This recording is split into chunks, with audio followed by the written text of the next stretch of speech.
This week on the Backtable Podcast. Pues mira, como radiólogo intervencionista, yo animo a los compañeros a que se pongan en marcha con estas técnicas porque no difieren a nuestro manejo habitual de una arteriografía y una embolización en cualquier otra parte del cuerpo, en cualquier otro órgano. Entonces, técnicamente, no requiere una curva de aprendizaje diferente a la que ya tenemos por nuestra práctica habitual.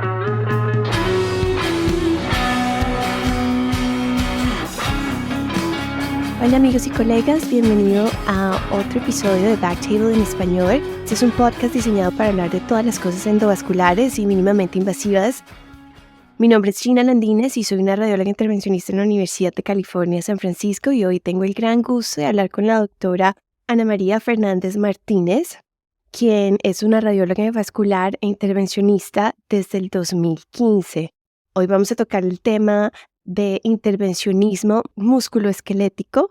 La doctora Fernández, cuando finalizó la residencia de radiología en el Hospital Universitario de León, continuó trabajando en el mismo hospital y en el 2020 leyó su tesis doctoral sobre la embolización en el hombro rígido. Y hoy vamos a estar tocando este tema y todas las cosas relacionadas con él. Doctora Fernández, es un placer. Bienvenida. ¿Cómo estás? Hola a todos. Gina, muchísimas gracias. Pues deseando realizar esta entrevista y fenomenal. Estamos súper emocionados que lo estás haciendo primero que todo y que estés aquí compartiendo lo que haces con nosotros. Comencemos. ¿Por qué no nos cuentas cómo llegaste al campo de intervencionismo musculoesquelético? ¿Qué te traes acá? Pues la verdad es que empezó como una casualidad. Allá más o menos por el año 2015, pues uno de mis compañeros leyó el primer estudio publicado sobre embolización musculoesquelética, que era de 2013 de un grupo japonés que lidera el doctor Okuno. Y bueno, nos pareció interesante ponerlo en marcha en nuestro hospital. Hablamos con nuestros compañeros de traumatología, de rehabilitación y de reumatología. Les explicamos el proceso, cómo podría ser, y empezaron a enviarnos pacientes. Un poquito tiempo después tuve la gran suerte de coincidir con el doctor Okuno y intercambiar impresiones y aspectos técnicos de los procedimientos, y fui a realizar una rotación, una estancia allí en Japón con él y su grupo para perfeccionar la técnica. Entonces, pues más o menos desde ese momento hasta ahora hemos ido creciendo en las diferentes indicaciones, diferentes articulaciones que vamos a ir contando aquí a lo largo de la tarde. Súper, excelente. ¿Y cuánto tiempo pasaste con el doctor Okuno? Pues fue un poquito menos de un mes, más o menos. Pero allí tienen un volumen grandísimo, son centro de referencia, exclusivamente se dedican a esto. Y claro, la cantidad de pacientes que tienen es muy elevada todos los días. ¡Wow! Increíble. ¿Y en este momento lo estás haciendo tú mayormente en tu práctica con otras personas o eres tú primordialmente la persona? Pues bueno, en el equipo somos 4 compañeros y de nosotros 4, 3 sí que estamos haciendo la embolización musculoesquelética. Yo quizás soy un poco la que se encarga del proceso, de la selección y demás, pero vamos, nosotros 3 lo hacemos. Fantástico. Entonces también me imagino que está creciendo el volumen en la práctica de ustedes. Muchísimo. Demasiado. Increíble. Muy bien. Bueno, porque nos cuentas un poco del tipo de procedimiento que están haciendo y exactamente, luego hablamos de indicaciones y eso, pero en este momento descríbenos el tipo de procedimientos que se hacen. Vale, independientemente de la articulación que vayamos a tratar, la técnica es la misma en las diferentes articulaciones y consiste primero en una arteriografía. Habitualmente empleamos el acceso femoral. A veces utilizamos también el radial para la mano o para el codo, pero si no, mayoritariamente lo hacemos por acceso femoral. Ahí utilizamos un introductor pues de 5 o de 6 French, depende un poco de tamaño y la complexión del paciente, y utilizamos un catéter diagnóstico hacia la arteria portadora de la articulación. Por ejemplo, en el hombro pues lo dejamos situado en la subclavia. Una vez que hemos hecho una adquisición con contraste, pues vamos buscando pues en ese mapa vascular cuáles son las arterias que se han desarrollado, que son patológicas por el proceso que tiene el paciente. Y en esas arterias que son mucho más pequeñas, ya vamos con microcatéteres que son de unos tamaños pues de 1,7 a 1,3 French, para microcateterizarlas y realizar la embolización. Para la embolización, el material que solemos utilizar como agente embolizante es una mezcla de imipenem-cilastatina con contraste. El imipenem, la mayoría de nosotros lo conocíamos como por su capacidad antibiótica, y nosotros la embolización no la realizamos con imipenem por su función antibiótica, sino porque viene preparado en polvo que cuando se mezcla con el contraste pues se forman unos cristales, parece como una cristalización, que tiene unos tamaños irregulares, que tiene una media como unas 40 a 70 micras. Es un poquito más viscoso que el contraste solo. Entonces, cuando tenemos el microcatéter situado en la arteria que queremos embolizar, pues introducimos el imipenem en pulsos así despacito, evitando siempre el reflujo, y una vez que han desaparecido esas arterias patológicas, ya lavamos solamente con suero y retiramos el microcatéter, el catéter, y realizamos la compresión del acceso arterial que hayamos utilizado. Eso es un poco como la visión global del procedimiento, independientemente de la articulación que vayamos a tratar.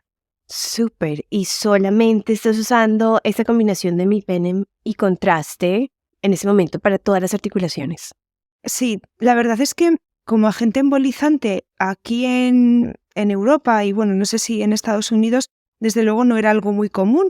Sí que en Asia lo utilizan con unas indicaciones aparte de músculo esquelético, algún tipo de hemorragia y demás. Nosotros no lo conocíamos hasta este uso, y alguna vez que hemos tenido pacientes alérgicos hemos utilizado esponja reabsorbible.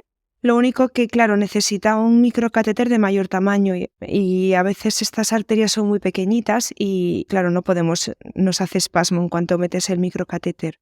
Y en aquellos sitios donde no está disponible el imipenem para uso intraarterial, que ocurre en varios países, pues utilizan microsferas. Entiendo. Y primero que todo, vamos a la mezcla que tú tienes. ¿Cuál es el radio de imipenem a contraste? Pues mira, el preparado que viene en polvo del imipenem es un bote que viene en 500 miligramos en polvo. En ese bote introducimos 5 mililitros de contraste. Lo movemos para mezclarlo y ya extraemos, y eso es la mezcla que utilizamos para embolizar. Y la consistencia debe ser muy parecida a la esponja microabsorbible que usamos generalmente, o es más denso, o sea, suena como poco volumen al polvo. Sí, es menos denso que la esponja, es muy poquito más consistente que el contraste solo. De hecho, cuando lo inyectas es casi como inyectar contraste porque es muy poco viscoso. Ok, interesante. Y tú nunca has usado partículas, pero algunas personas sí usan partículas. ¿Qué número de partículas recomendarías para hacer algo así si no hay acceso a imipenem? Pues las partículas que habitualmente se usan son de unos 100-300 micras. Lo ideal sería no tener por debajo de 100, porque las microsferas no son reabsorbibles, que esa es una característica muy peculiar del imipenem, que no he comentado. El imipenem es hidrosoluble, entonces más o menos a unos 20 minutos ha desaparecido, se reabsorbe.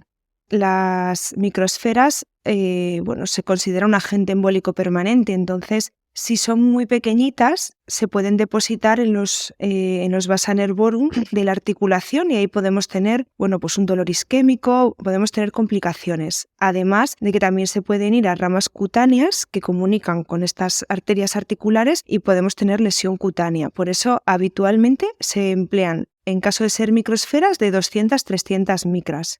Sí, más grande de 100. Interesante lo que dices del imipenem siendo hidroabsorbible. Inyectas la combinación de imipenem y contraste, no desaparecen las arterias patológicas, y luego en ese momento, si llegaras a hacer un angiograma de nuevo después de 20 minutos al reabsorberse, ¿podrías volver a ver las arterias o definitivamente estás embolizando temporalmente pero permanentemente la arteria?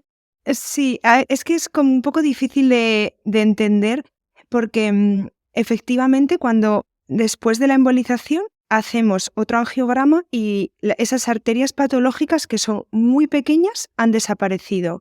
Y si repetimos el angiograma 20 minutos después o media hora después, que sabemos que ya el imipenem se ha reabsorbido, esas arterias no se ven. Es como que provocamos stop, un paro en esa respuesta inflamatoria que está ocurriendo en esa zona, de tal forma que la arteria portadora principal sigue permeable después de 20 minutos, pero esas arterias pequeñitas que provocan una imagen como de un blush, como una pequeña manchita, pues eso ya no lo volvemos a ver. Interesante. Y hablemos del mecanismo. ¿Cómo crees que funciona? Aludiste a eso ahora, pero ¿cómo crees que funciona? ¿Cuál es la patofisiología de este mecanismo? Pues, a ver, todavía hay mucha fisiopatología que desconocemos. Sí que hay estudios experimentales, estudios en animales que nos ayudan un poco a aproximarnos para entender cuál es el funcionamiento, pero en nuestra práctica lo que vemos es que esa neovascularización, esa formación de vasos nuevos que se producen después de una lesión articular, de una lesión tendinosa, pues en la cápsula del hombro, por ejemplo, en la entesitis del rotuliano, provoca por un lado pues ese aumento del aporte vascular y por otro lado una estimulación de las fibras nerviosas por el hecho de tener más vasos a su alrededor. Por lo tanto, cuando realizamos la embolización, conseguimos ese efecto de reducir ese aporte vascular, nos disminuye ese efecto de masa que nos está provocando la inflamación y disminuye también la estimulación de esas fibras nerviosas. Y poco a poco, digamos que es como que se restaura la vascularización normal, fisiológica de la articulación y desaparecen estas otras zonas.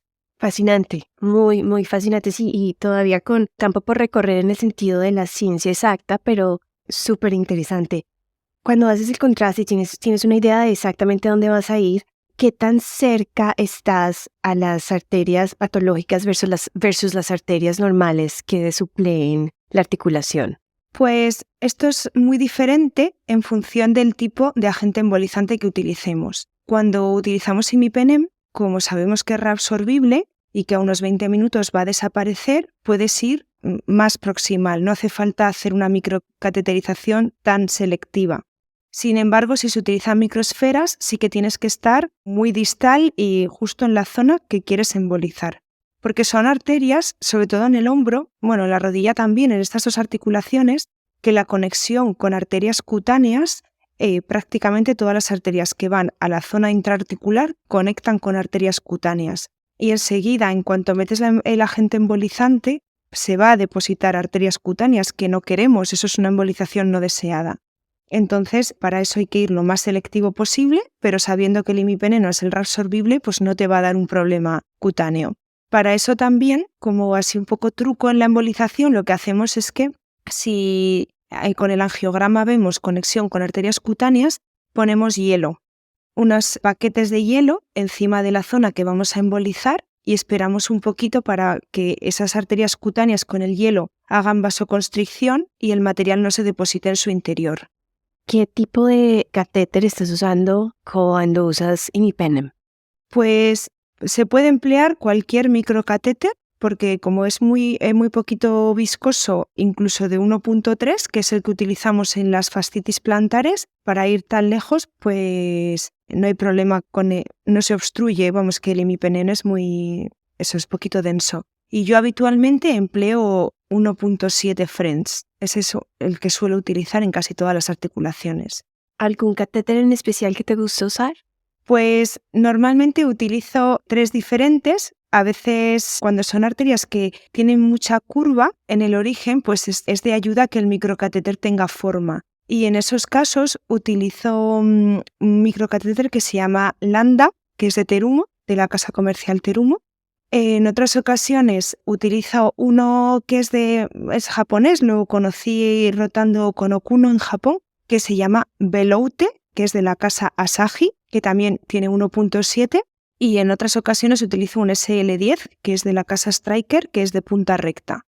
Entonces, pues realmente se puede utilizar cualquiera. Hay otras casas comerciales que tienen estos catéteres de estos tamaños y cualquiera de ellos se puede emplear. Hablemos un poco del tipo de articulaciones que estás tratando y por qué no nos das una idea más o menos de las indicaciones por articulación. Vale, pues a ver, voy a empezar en el cuerpo de craneal a caudal para seguir un poco el orden. En el hombro es la articulación en la que más experiencia tenemos porque fue la primera articulación que empezamos a embolizar y ahora mismo es donde mayor volumen de pacientes hemos realizado. Entonces, la indicación del paciente ideal de hombro sería un paciente que viene a la consulta y nos dice que tiene dolor, un dolor que clasificamos según la escala analógica visual de 0 a 10, pues por encima de 4, o sea que le supone ya una limitación para su vida diaria y que tiene limitación de la movilidad. Habitualmente son pacientes que no superan los 90 grados al elevar el brazo. En estos pacientes que tienen dolor y limitación de la movilidad, realizamos una resonancia. Y en la resonancia puede que nos encontremos que no hay ningún hallazgo patológico. Es decir, estamos ante un paciente que le duele el hombro, que no lo mueve y que tiene todos los hallazgos normales, ¿vale? Eso es lo que clasificamos como hombro rígido primario o lo que comúnmente se habla de hombro congelado. Eso sería como, digamos, la indicación ideal.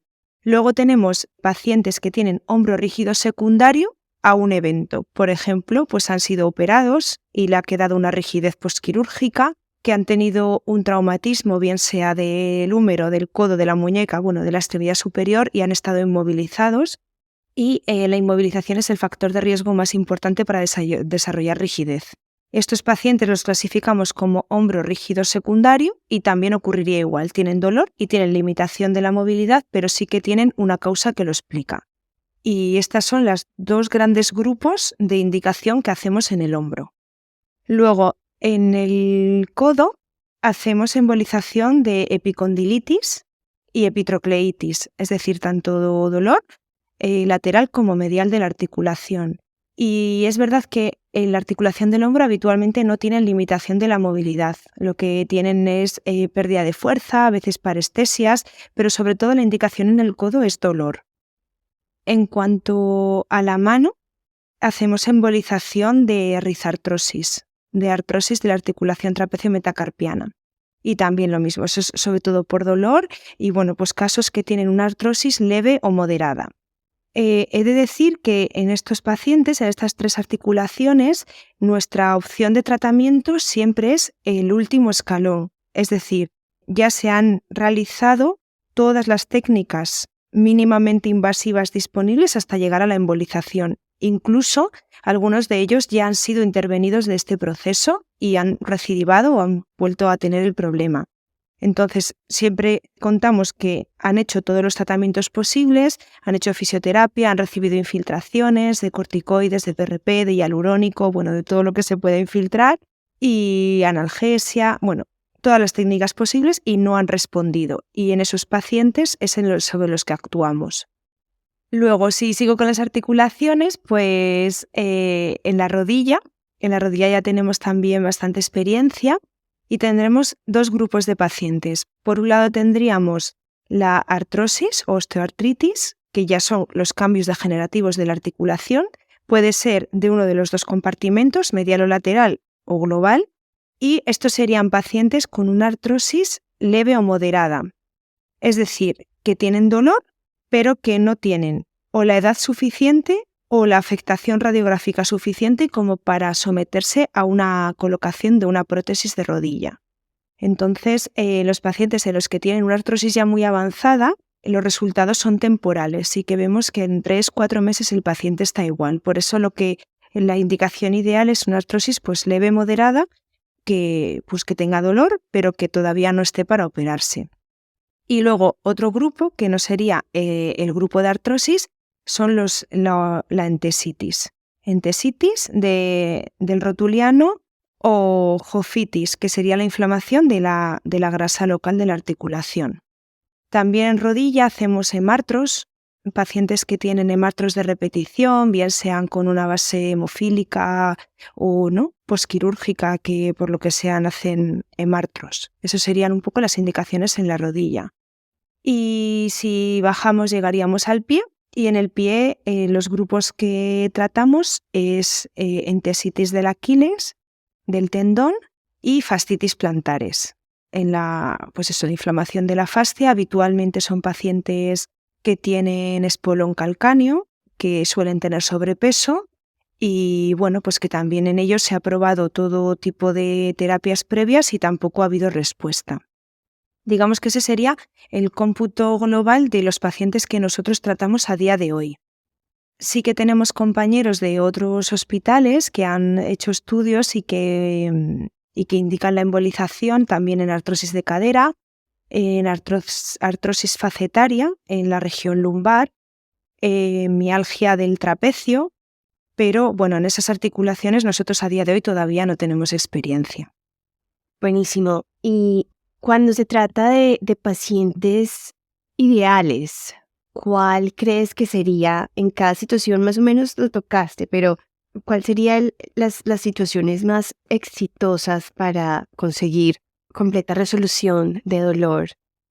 Pues claro, lo que vemos es que los pacientes, cuanto menos tiempo llevan con el problema, es más rápida la recuperación y la resolución después de la embolización.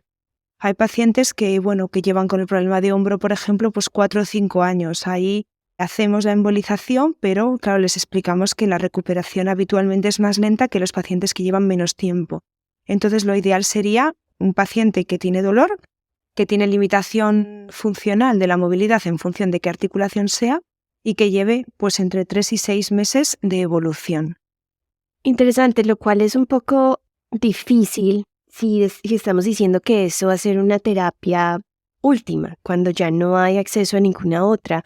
Me imagino que para incluir estos pacientes y para capturarlos en ese tiempo de 3 a 6 meses, debe uno tener una comunicación muy grande con el equipo multidisciplinario. ¿Ustedes tienen algún tipo de conferencia multidisciplinaria o hay una relación muy estrecha con ciertos tipos de subespecialidades? Sí, somos un equipo multidisciplinar en el que estamos, por un lado, los radiólogos intervencionistas, los radiólogos de diagnóstico, que nos ayudan también con la ecografía y la resonancia, y luego de otras especialidades, fundamentalmente con los rehabilitadores, también con traumatología y con reumatología. Entonces, pues tenemos ahí un grupo de trabajo donde comentamos los pacientes, porque al final no entramos en competencia con las terapias. Y esto es muy importante porque hay pacientes que van a rehabilitación, a fisioterapia, y no hace falta que hagan todo el ciclo de fisioterapia porque el rehabilitador ya nos dice, este paciente está teniendo una evolución después de pocas sesiones hacia el estancamiento. No voy a tenerle 6 meses en rehabilitación y te lo voy a enviar después de 6 meses porque yo veo que ya no está respondiendo ahora. Entonces eso nos permite captar a los pacientes en una fase un poquito más precoz de la evolución. Y esto se correlaciona también, no siempre, pero se correlaciona también con que la evolución después de la embolización pues es un poquito mejor. Estoy tratando de entender un poquito las subespecializaciones en España a comparación de aquí a Estados Unidos. Cuando dices traumatología, ¿estás hablando de cirujanos ortopedistas? Sí. Y fisioterapeutas o rehabilitadores serían como terapeutas aquí hay physical therapists, no sé si son, sí, sí, doctores de rehabilitación médica y fisioterapeuta, pero estos son como los terapeutas físicos. Sí, serían los doctores de las terapias físicas y son los que evalúan al paciente, pero luego la fisioterapia la hacen con los fisioterapeutas. No sé si se entiende. Sí, sería como, aquí sería el equivalente como a PM&R y los terapeutas físicos. Excelente. ¿Y ustedes tienen acceso, cada cuánto se reúnen más o menos? Todos los meses nos reunimos y luego casi todas las semanas nosotros tenemos esta consulta un día a la semana y casi todas las semanas no nos reunimos todos, pero sí que intercambiamos opiniones de los pacientes que vemos en la consulta. La verdad es que a los rehabilitadores les tenemos en el pasillo de al lado y eso es muy práctico a la hora de estar en contacto. Claro, me imagino. O sea, tienen todo el setup listo para maximizar el éxito de esto, suena. Eso es.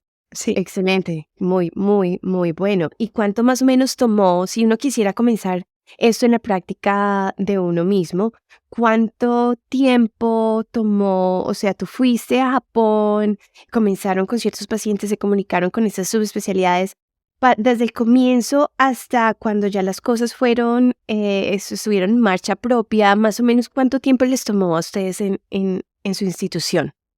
Más o menos un año entre organizar todo el circuito y hacer un flujo de pacientes, pues eso, lo más rápido posible entre los distintos especialistas, pues un año en establecerlo y en protocolizarlo. Claro, súper. Hablemos un poquito de los pacientes. Tú los tratas, ellos vienen el mismo día. Háblame de sedación, tipo de anestesia y más o menos cuáles son los beneficios inmediatos y a largo plazo que ustedes ven en sus pacientes. Vale, los pacientes les vemos en una consulta previa, les explicamos el procedimiento, los vemos si son o no candidatos, les damos el consentimiento y les programamos para un día concreto para hacer la embolización. Ese día el paciente viene de su casa, viene de forma ambulante, no es necesario que ingrese y dura más o menos 1 hora y media, más o menos el procedimiento y se quedan, una vez que hemos terminado, pues se quedan unas 4 horas en el hospital para vigilarle. Sobre todo esto lo hacemos para vigilar la arteria, la zona de punción. Una vez que han pasado esas 4 horas de reposo, el paciente se va a casa. Como os decía, pues lo hacemos de forma ambulante. Muchas veces cuando explico esto, comento esto a otros compañeros, me preguntan cómo hacemos solo 4 horas de reposo con la hemostasia. A veces utilizamos cierre vascular, pero a veces únicamente la compresión. Y hablo de femoral. Y bueno, pues le hacemos las 4 horas de vigilancia hospitalaria y luego le pedimos que haga otras 4 horas de reposo esa tarde en su casa. En cuanto a la sedación, utilizamos anestesia local en la zona de punción, exclusivamente. Intentamos no utilizar analgesia para no enmascarar lo que va notando y lo que va sintiendo el paciente durante la embolización, porque hay pacientes que la respuesta al dolor es inmediata y mejoran incluso ese día de la embolización. Entonces intentamos no utilizar analgesia. Si el paciente está muy nervioso, muy ansioso, ponemos midazolam, habitualmente 1 miligramo de midazolam, y ya pues si está con mucho dolor, pues podemos utilizar AINES, utilizamos Enantium o utilizamos fentanilo, 50 microgramos de fentanilo, que son dosis muy bajitas, pero generalmente no utilizamos más que la anestesia local en la zona de la punción. Y luego, pues en cuanto ese día se van a casa, hacemos nosotros un seguimiento en la consulta, que al día siguiente les solemos llamar por teléfono pues para que nos cuenten un poco cómo ha ido el reposo, cómo está la zona de la punción y demás y cómo se encuentran. Y luego les vemos en consulta al mes, a los 3 meses, a los 6 meses y al año. Sí que es verdad que ahora, desde hace unos meses, la consulta mensual ya no la hacemos. A veces les llamamos por teléfono, pero la mayoría, el seguimiento más importante es a los 3 meses, porque es donde ves realmente cómo ha ido la evolución y donde ya esperas que haya resultados y haya beneficio. Y luego en aquellas articulaciones en las que hay limitación de la movilidad, sobre todo el hombro, es fundamental y necesario combinar con tratamiento fisioterapéutico después. Es decir, que recomendamos un reposo de 2 días después de la embolización, pero sobre todo por la zona de la punción, y después de esos 2 días recomendamos ya iniciar lo antes que se pueda la fisioterapia. Y hacen fisioterapia no solamente para el hombro, pero para todas las articulaciones. ¿Después de qué tanto tiempo comienzan los pacientes a estar en fisioterapia? Pues lo ideal es que empiecen en las 2 primeras semanas después de la embolización, pero solo lo combinamos en aquellas articulaciones en las que hay limitación de la movilidad. Por ejemplo, en la artrosis de rodilla, que habitualmente solo tienen dolor, pues ahí no combinamos con fisioterapia. Y en cuanto al dolor como tal, dijiste que los 3 meses es más o menos donde vemos los resultados máximos. ¿Qué puede esperar uno del paciente o qué has visto que es la respuesta? Me imagino que varía, pero cuando digamos que haces un hombro congelado y terminas, ¿inmediatamente esperas algún tipo de resolución de algo? ¿O solamente en realidad es en la marca de 3 meses que ves algo? Pues es muy variable y tenemos pacientes en los que en el mismo momento de la embolización, al terminar, ya notan mejoría. Nos explican que notan como mayor soltura en el hombro e incluso hay algunos que llevaban tiempo sin moverlo o sin conseguir elevarlo y lo consiguen hacer después de la embolización. Esos resultados son asombrosos en el mismo momento, pero no es lo más habitual. Lo más habitual es que progresivamente haya una mejora, el dolor va disminuyendo lo notamos porque dejan de tomar analgésicos o toman menos. Son pacientes que tienen dolores cronificados y que toman mucha analgesia, entonces nos cuentan que han podido ir disminuyendo ese consumo de analgésicos y poco a poco van aumentando esa movilidad. Eso es muy progresivo. En los pacientes con hombro rígido primario, lo que hemos llamado siempre hombro congelado, vemos que el mayor porcentaje de pacientes se ha resuelto a los 3 meses. Es una patología invalidante que con un tiempo medio de que se resuelva sería de unos 24 o 36 meses. O sea que con esto lo que conseguimos es acortar el periodo de enfermedad. En los pacientes que tienen hombro rígido secundario, que han sido operados, inmovilizados, con una fractura y demás, la evolución es un poco más lenta y buscamos tener el máximo beneficio a los 6 meses. Increíble. Muy interesante la ciencia. Yo hago muchísimo dolor crónico y maligno y hago neurolisis y eso me imagino que tendrá un proceso parecido en cuanto a las fibras nerviosas y la recopilación de nuevas fibras, la regeneración de nuevas fibras con la embolización también. Qué fascinante. Sí, mucha ciencia que falta ver, pero muy, muy, muy interesante. ¿Cuánto dirías más o menos que duran los resultados, si tienes una idea, de hombro, codo, rodilla, tobillo?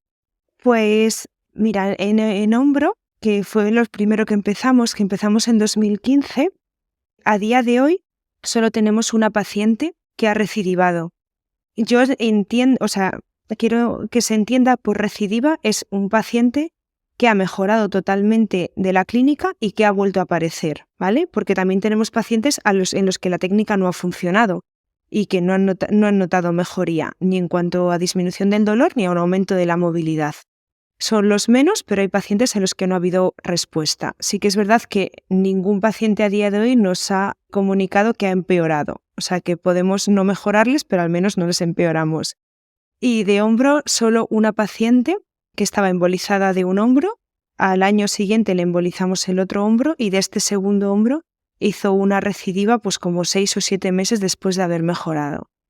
Y en el resto de las articulaciones pues es que es muy variable porque en el codo es una articulación que está muy vascularizada y es frecuente tener que hacer 2 sesiones de embolización separadas un mes. No lo consideramos recidiva, sino que explicamos como que es parte del proceso, porque enseguida las epicondilitis se puede resolver, puedes embolizar esos vasos, pero hace un reclutamiento vascular muy rápido y puede que en 4 o 6 semanas el paciente nos diga que está igual. No lo consideramos que sea un fracaso de la embolización, sino una embolización incompleta y repetimos la embolización. Y esto nos pasa un poco también en las fascitis plantares, que a veces hay que hacer 2 embolizaciones. Pero en general, en todos estos 7 años, 8 años que llevamos de tratamientos, las recidivas son muy pocas y bueno, los resultados a medio plazo, porque todavía no podemos hablar de largo plazo, pues son buenos. Y cuando has tenido estas situaciones de que vuelven con el dolor, específicamente esta paciente que mencionaste los 6-7 meses, ¿le ofreciste de nuevo el mismo tratamiento? ¿Es algo que ustedes consideran? Sí, en el tiempo intermedio le realizamos una infiltración de corticoide que tampoco fue efectiva y entonces le planteamos repetir la embolización. Repetimos la embolización y los hallazgos angiográficos eran iguales, exactamente iguales que en la primera embolización. Las mismas arterias, sí, las mismas zonas patológicas. Fue como repetir exactamente el mismo procedimiento. Y bueno, de eso ha pasado solo un mes de la segunda embolización, entonces todavía no os puedo contar el resultado. ¡Wow! Súper, súper interesante. Eso habla de la patofisiología que todavía no entendemos, ¿ah? Claro. Sí, todavía hay mucho de embolización osteoarticular que no entendemos y que no sabemos. A veces sabemos que funciona, pero a veces no sabemos explicar por qué funciona. El dolor, además, es muy complejo, es muy subjetivo. Hay una parte también psicosomática. Es que hay muchos perfiles de pacientes que asocian otro tipo de afectaciones, no solamente puramente osteoarticular. Entonces, bueno, es algo muy complejo y todavía hay una gran parte que no sabemos explicar. Claro. Me gusta que dice que, sin embargo, a pesar de todo, el dolor no empeora o no funciona o funciona, pero no está peor el paciente. Súper. Háblame un poquito de las complicaciones que han visto. ¿Alguna complicación? Yo sé que con las partículas hay toda una esfera de problemas, pero con el imipenem, ¿alguna complicación? No, no hemos tenido ninguna complicación que consideremos intrínseca por este material embolizante. Sí que vemos cambio transitorio en la coloración de la piel en esos pacientes en los que embolizamos arterias cutáneas, que no las embolizamos porque queremos, sino porque comunican con las arterias patológicas, y sí que la piel cambia de color, pero más o menos en unos 20-30 minutos eso ha desaparecido. Entonces ni siquiera lo consideramos una complicación porque ya nos esperamos que ocurra. Y luego pues las complicaciones habituales de una arteriografía, que puede ser pues un hematoma en la zona de punción, pero nada intrínseco a esta embolización. Y más que todo están haciendo, dijiste, eso por vía femoral, ruta femoral. ¿Cuándo escoges a alguien para que sea candidato radial? ¿Las típicas consideraciones? Pues mira, a ver, tenemos compañeros que utilizan el acceso radial para todo, también para el hombro, para el codo. Nosotros lo hacemos por vía femoral pues por varios motivos. Uno de ellos es que en el hombro hay que realizar cateterización de 6 arterias fundamentalmente, ¿vale? Y de esas 6, 5 salen en el sentido direccional hacia distal, de proximal a distal. Por lo tanto, es más fácil cateterizarlas cuando vamos por la arteria subclavia. También se puede hacer por vía radial y dar la vuelta con el catéter y bajar hacia abajo, pero nosotros estamos habituados a hacerlo así y lo hacemos más rápido. Y también porque, pues como la radiación para el operador, pues estás un poquito más lejos del tubo y de la articulación y nos resulta más cómodo hacerlo por femoral. En los pacientes que hacemos radial, pues en la articulación trapecio-metacarpiana hacemos vía radial por proximidad, y también en muchos de los codos hacemos por vía radial, porque son arterias que la anatomía es fácil de distal a proximal y pues por proximidad también. Luego es importante que muchas veces cuando utilizas el acceso arterial del miembro que vas a embolizar, a los pacientes les da miedo moverlo, y nosotros queremos que desde ese mismo día la articulación se mueva. Entonces, algún paciente que hemos probado por vía radial o por vía humeral del hombro patológico, nos encontramos en la consulta que nos dicen que han tardado pues 1 o 2 semanas en mover el hombro por miedo a que en la zona de punción se pudiera producir alguna complicación. Entonces, preferimos centrar el acceso alejado de donde la articulación del problema y animar al paciente a que mueva la articulación independientemente de cuál ha sido el acceso de entrada. Hace un poco la anatomía del hombro. Me imagino que para tocar la anatomía de cada articulación tendríamos que probablemente tener otro episodio entero. Pero más o menos, ¿cuáles son tus targets, tus targets en cada articulación? El hombro mencionaste 6 arterias. ¿Qué tal el codo, la mano, el tobillo? Rápidamente. Pues en el codo tenemos las arterias, por un lado, recurrente y colateral, radial y cubital, y normalmente pues para las epicondilitis, sobre todo vamos a la recurrente radial, y para las epicondilitis a la cubital. En la rodilla tenemos las arterias geniculares, que tenemos 4, que son 2 geniculares superiores medial y lateral y 2 geniculares inferiores medial y lateral. Y luego tenemos también la recurrente, que es ramita de la tibial anterior. Entonces serían esas 5 arterias para la rodilla. En el caso del pie, pues nos vamos a la arteria tibial posterior. Cuando ya está distal, pasando el maleolo, pues ahí tenemos ramitas que son aquilias, que van a ir al tendón de Aquiles. Y luego, para ir a la fascitis plantar, la tibial posterior se divide en plantar lateral y medial. Pues de la plantar lateral tenemos las ramas calcáneas, que son las que vamos a realizar la embolización ahí alrededor del calcáneo. Así que eso serían un poco la anatomía, así como un resumen muy, muy, muy, muy resumido. Un resumen resumido. Muchísimas gracias. Está buenísimo tu estratificación. Doctora Fernández, esto es fascinante. Me encanta que estés haciendo esto. Para nosotros que estamos en el campo musculoesquelético es súper emocionante. Aquí en Estados Unidos algunas personas lo han tratado, sin embargo hay muchísimo campo por recorrer.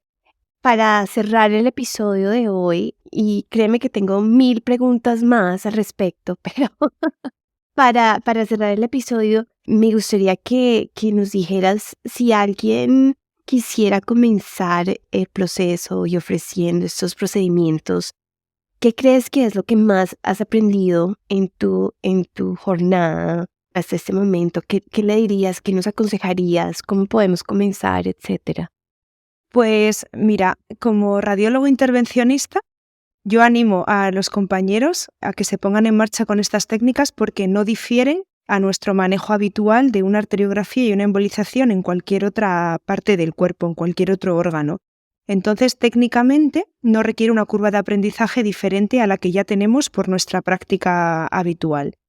Y lo más importante es conocer la anatomía vascular, porque no solamente ver un teñido patológico e ir a la arteria y taparla, o sea, tenemos que conocer cuáles son las zonas dolorosas de los pacientes, saber explorarles y saber que hay una correlación anatómica arterial entre esas zonas que le duelen y cuáles son las arterias que nutren esas zonas. Entonces creo que es fundamental tener un conocimiento de la anatomía vascular, y lo otro más importante es tener una buena relación con los médicos los compañeros que nos van a derivar esos pacientes, que al final ellos nos derivan al paciente, pero nosotros somos quienes decidimos si está indicado o no hacerlo.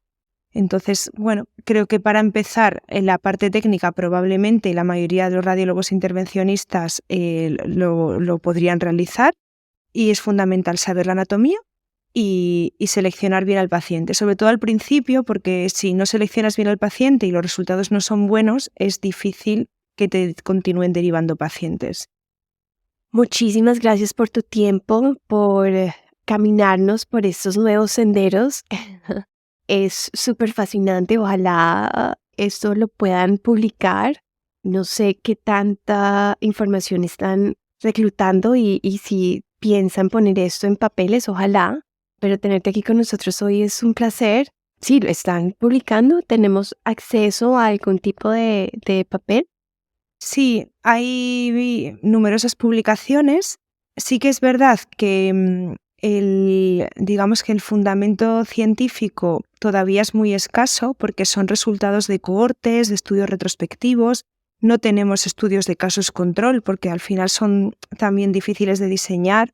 Y sí que tenemos ensayo clínico en rodilla. Es la única articulación en la que a día de hoy hay ensayo clínico que está publicado, pero bueno, la mayoría de los compañeros que realizamos este tipo de procedimientos hemos hecho publicaciones al respecto con nuestra experiencia y bueno, buscando embolización y dependiendo de la articulación que sea, pues prácticamente hay de todas hay algo publicado.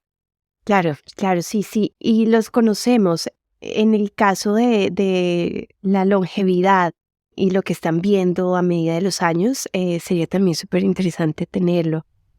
¿Algún otro truco o punto sabiondo, como decimos en Colombia, que nos quieras compartir? No, la verdad es que pues tener en cuenta que bueno, la embolización no deseada, pues lo mismo que en cualquier otro territorio, pues ser muy cautos a la hora de realizar la embolización.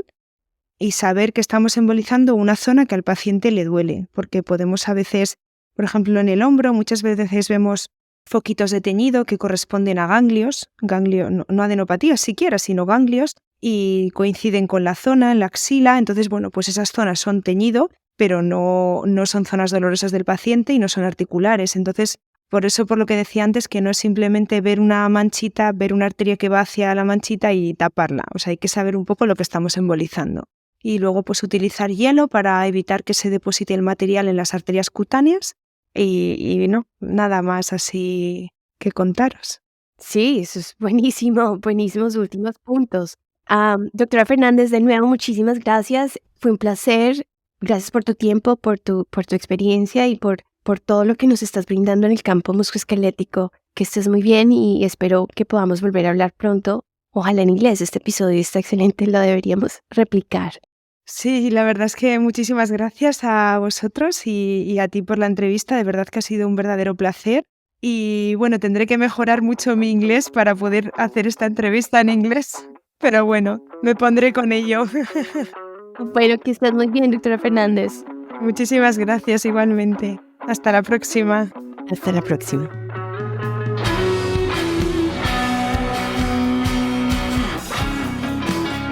Thank you so much for listening.